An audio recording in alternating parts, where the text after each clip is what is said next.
des affaires intergouvernementales. J'ai l'intention, évidemment, de continuer de travailler avec les I premiers intend to ministres. continue working with the premiers. These are essential allies for us when it comes to the threats of potential tariffs from the United States.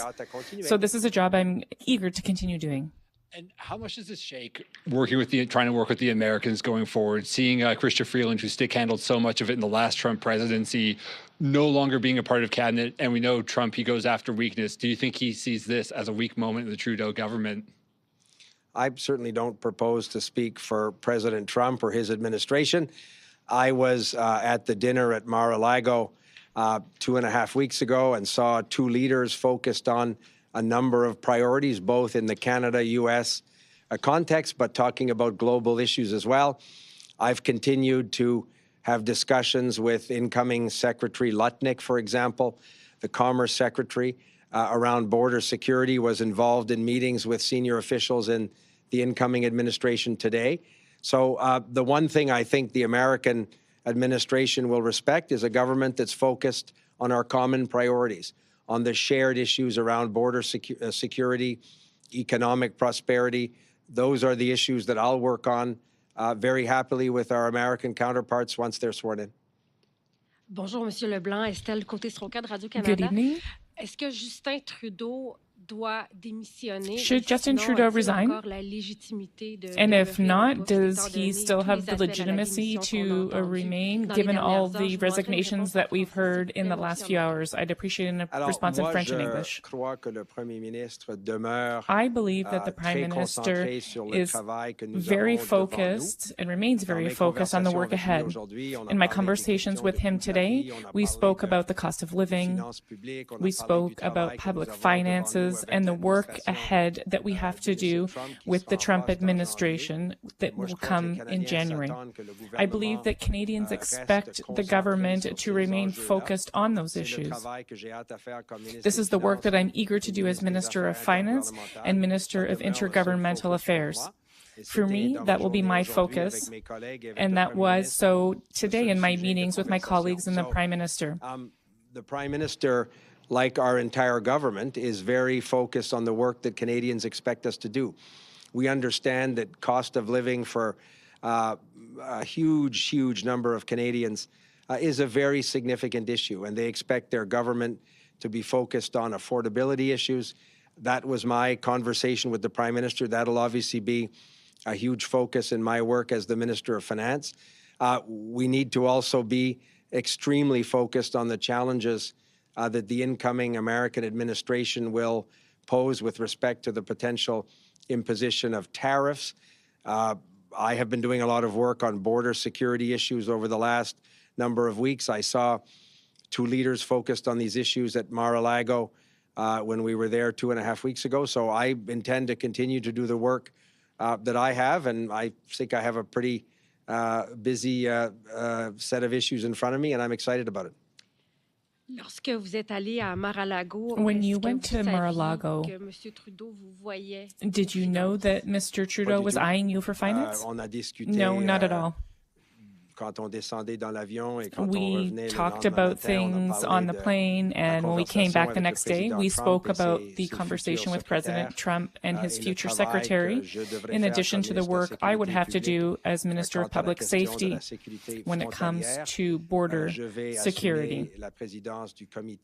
I will take over chair of the Canada-U.S. Relations Committee, and that's other work that I can continue.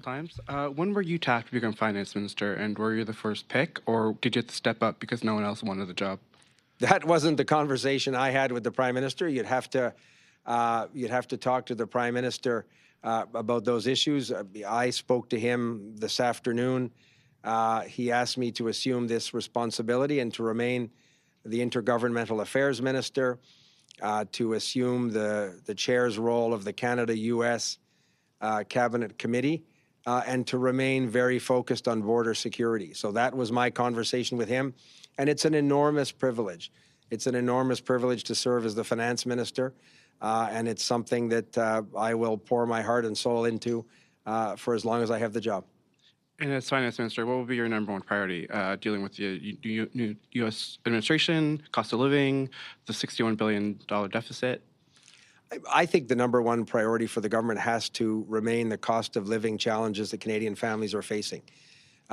Canadian families and Canadians across the country are feeling the pressure of the cost of living increases. They want the government to remain focused on those issues. That will be a huge focus for me as the Minister of Finance. They also expect the government to manage the public finances and taxpayers' money in an effective way. They want the expenditure of public money to be focused on what achieves results for them. So that's a job that I look forward to doing as Minister of Finance. And at this particular moment, the challenge that we're facing in terms of the potential threat of tariffs across the line on Canadian exports to the United States is a key economic concern for the government. And I look forward to working with Canada's premiers on this issue. I was very encouraged by conversations I had with a few premiers who were attending the Council of the Federation meeting today. Premier Ford, as chair of the Council of the Federation, will be a great ally for Canada. And for me, it's been a privilege to work with him in the past.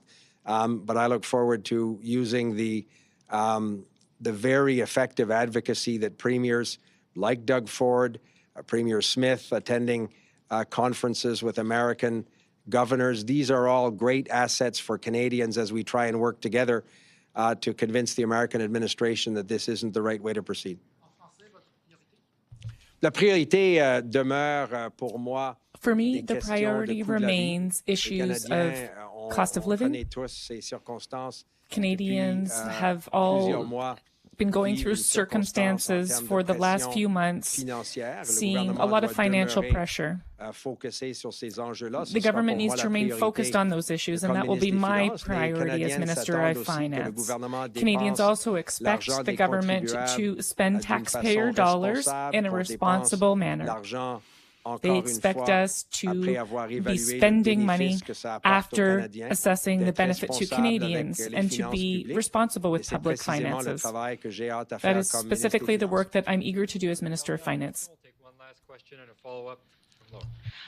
Minister Laura Osman, The Logic, you're now chair of the U.S.-Canada Committee. You're the Intergovernmental Affairs Minister. You're in charge of the border. You're in charge of all of public safety. You are also in charge now of the entire finance department. How do you propose to give all of these crucial files your full attention at such a critical time for Canada, especially facing these trade threats? So I guess I'll start early in the morning and work late at night and probably won't take a lot of weekends off. It's an exciting time to have those responsibilities. I don't diminish for a minute the work that's before our government. The good news is I have colleagues and officials that will support me. I'm confident that Canadians will see a government focused on their priorities. And as I said, it's the cost of living challenges they're facing, and the relationship with the United States is obviously a huge focus. I remember Mr. Mulroney, the late Right Honourable Brian Mulroney, telling us that the management of that relationship was critical for the economic success of our country. He was an example of how to do that well.